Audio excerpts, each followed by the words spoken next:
You've been running for months, maybe years, and your pace is still stuck in the same place. Same splits, same effort, same frustration. And here's the uncomfortable truth nobody wants to say out loud. It's not your legs, it's not your lungs, it's not even your training plan. It's the way you think about pace itself. And until you fix that, nothing else matters. Before we get into it, if you're new here, hit that subscribe button right now. We put out running science content every single week, the kind of stuff that actually changes how you train, not just how you feel about training.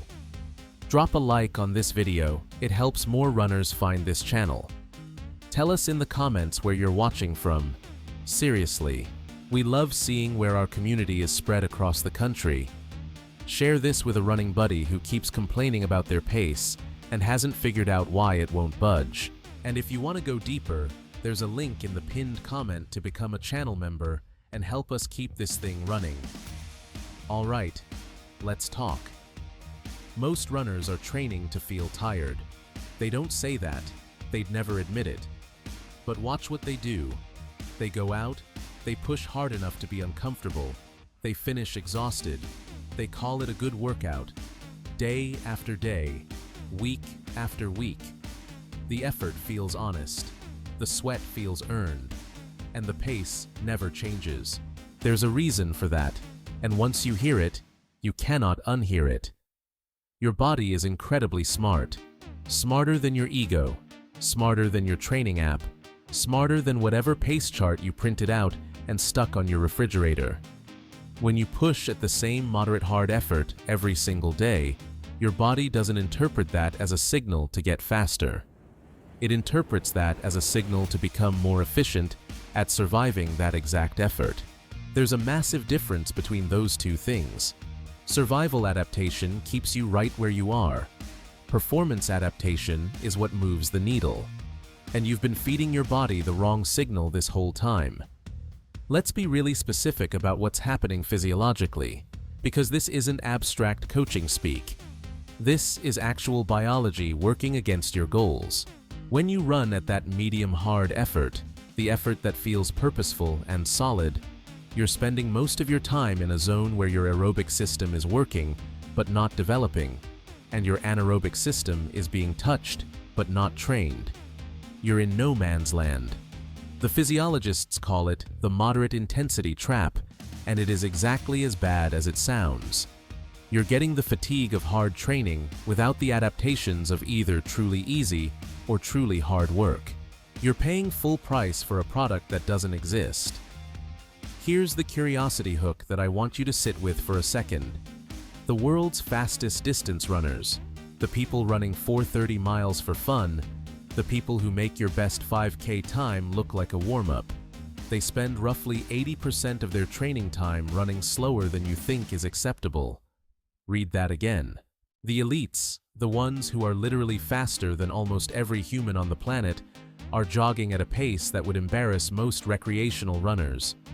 And the other 20% of their training is so hard, it would break you. There is almost nothing in the middle. That's not a coincidence. That's the architecture of adaptation. The reason you can't improve your pace is that you haven't built the engine that pace requires. Pace is an output. It's the result of a system working correctly.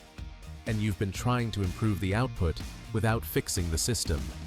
That's like trying to make your car faster by pushing harder on the gas pedal when what you actually need is a bigger engine. You can floor it all you want. The engine is the engine. The engine I'm talking about is your aerobic base, specifically your mitochondrial density, the number and efficiency of the tiny powerhouses inside your muscle cells that convert oxygen into usable energy. This is the single most important physiological variable for any distance runner. Not your VO2 max, not your lactate threshold in isolation, not your cadence or your shoe stack height.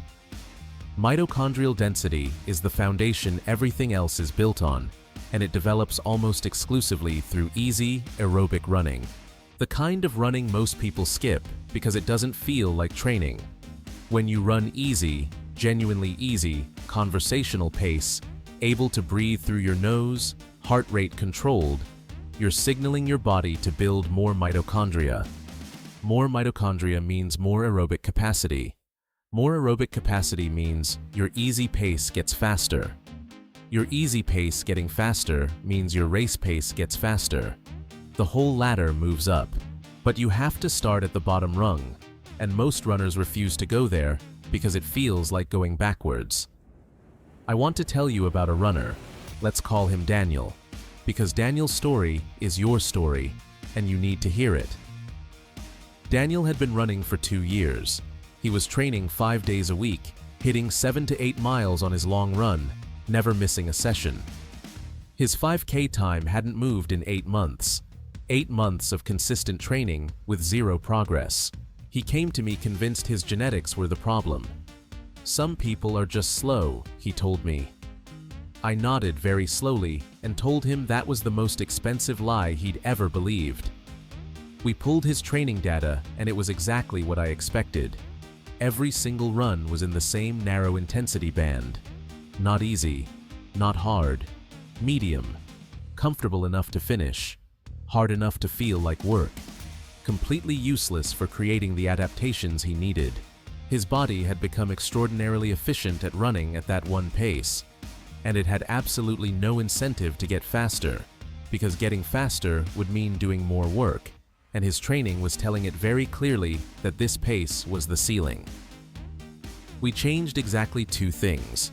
We made 80% of his runs genuinely easy, heart rate capped, effort conversational, ego completely removed from the equation, and we made the other 20% genuinely hard, structured intervals, real speed work, efforts that required full recovery, nothing in the middle. 2 months later, his 5K time dropped by 90 seconds. He didn't run more miles. He didn't buy new shoes. He didn't change his diet. He just stopped running in the zone that was keeping him stuck.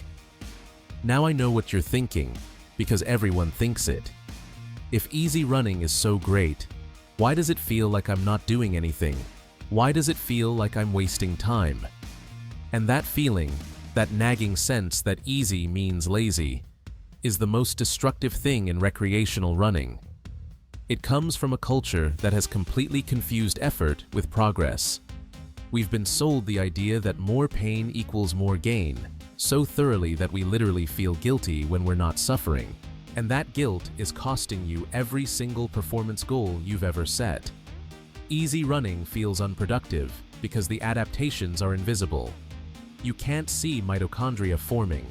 You can't feel your cardiac muscle thickening. You can't observe the capillary networks expanding in your working muscles. But they're happening. Every easy mile is building the infrastructure that your faster miles will eventually run on.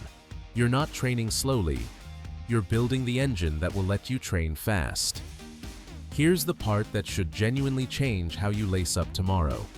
Your easy pace is not your slow pace.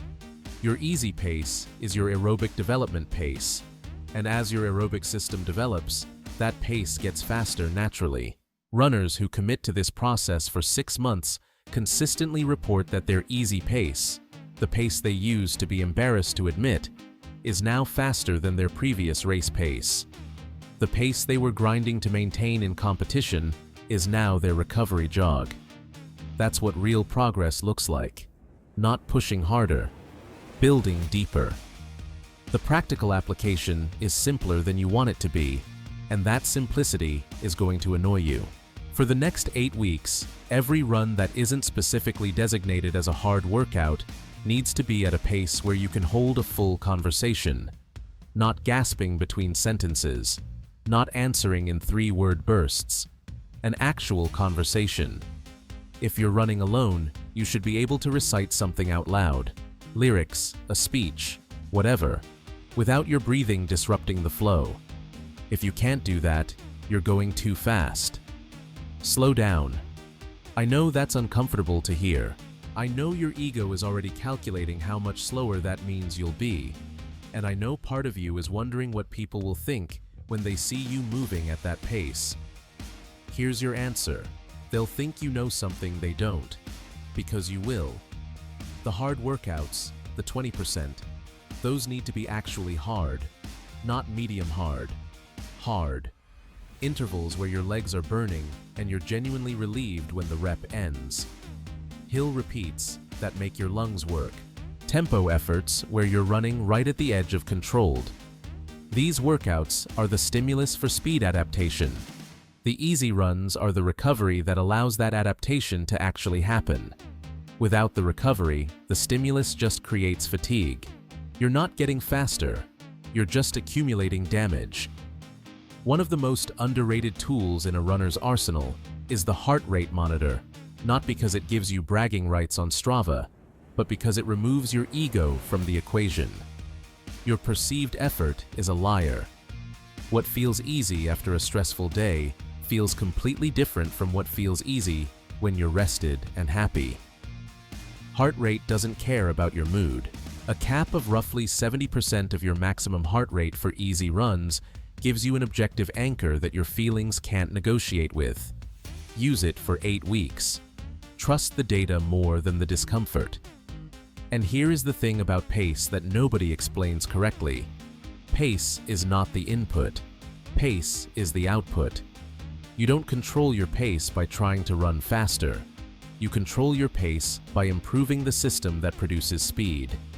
Aerobic base, mitochondrial density, efficient mechanics, consistent recovery. These are the inputs. Pace is just what happens when the inputs are right. Chasing pace directly is like staring at a thermometer and willing it to show a different temperature.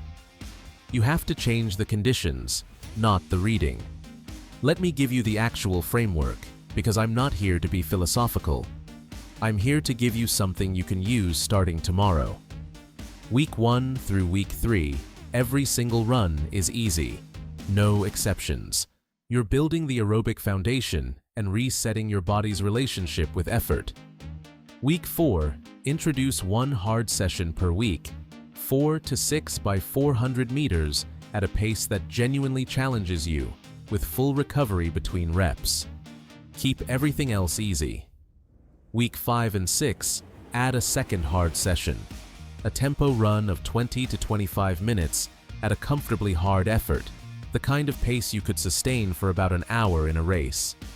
Still keep the rest easy. Week 7 and 8, maintain the 2 hard sessions and extend your easy long run by 10% each week. At the end of those 8 weeks, go run a time trial. Same course you've been using to measure your progress. Same conditions as much as possible. And then compare. Not just the time. Compare how it feels. Because that's the real data point. If the system is working, the effort required for your previous race pace should feel noticeably more manageable. The pace that used to max you out should feel like a pace you could sustain for significantly longer. That's adaptation. That's the engine getting bigger. Now here's the aha moment I promised you, and I want you to really let this land. The reason your pace hasn't improved isn't because you haven't been trying hard enough. It's because you've been trying too hard, too consistently, in exactly the wrong zone. Your effort has been real. Your commitment has been real. But you've been working hard at the wrong problem. You've been grinding the gears of a machine that needed maintenance, not more throttle. Every frustrated runner I've ever worked with wasn't lacking effort. They were lacking patience for the process that actually works. The runners who improve the most dramatically over the course of a year are almost never the ones who train the hardest every day. They're the ones who train the easiest on easy days and the hardest on hard days. The polarization, the separation between those two intensities, is where the magic lives. And most recreational runners never find it because the culture around them rewards visible effort over invisible adaptation. Think about your last 10 runs. Honestly, how many of them were genuinely easy, heart rate controlled, breathing comfortable, effort conversational? And how many of them were genuinely hard, intervals, tempo, something that required real recovery? If the honest answer is that most of them were somewhere in the middle, you now know exactly why your pace is where it is. Not because you're a slow runner, because you've been training in the zone that produces slow runners. You're not starting over, you're starting correctly. There's an enormous difference. Your next run, I want you to do something that's going to feel ridiculous. I want you to run slower than you have in months, deliberately, intentionally, with complete awareness of why you're doing it. And I want you to notice that your breathing is calm, your legs feel good, and you could absolutely keep going if you wanted to. That sensation, that feeling of controlled, sustainable forward motion, is the feeling of building something. The frustration you've been carrying about your pace, it's about to become fuel for a completely different kind of training. The science is clear, the method works. The only question is whether you trust the process enough to let it play out. And if you've watched this far, I think you do. Now, here's something I need to tell you before your next run, because it connects directly to everything we just covered. There's a belief in the running community that walking during a run means you're not a real runner, that stopping to walk is failure, that a 5K should be run from gun to finish without a single step of walking, or it doesn't count. And I'm about to dismantle that belief completely, because it's keeping thousands of runners from making a breakthrough that's sitting right in front of them. Running your 5K without walking isn't a sign of athletic toughness. It's a sign that you trained the right way, and I can show you exactly how to get there. That's the next episode, and you are not going to want to miss it. If this video shifted something for you, if you're going to lace up differently tomorrow because of what you heard today, hit subscribe right now. We do this every week. Running science, training truth, no fluff. Leave a comment telling us where you're watching from. We have runners in every corner of this country, and we genuinely love knowing where our community is. Share this with one person who's been stuck at the same pace and doesn't know why. And the link in the pinned comment, that's how you become a channel member, and that's how you help us keep making content like this. This channel runs because this community shows up. We'll see you in the next one.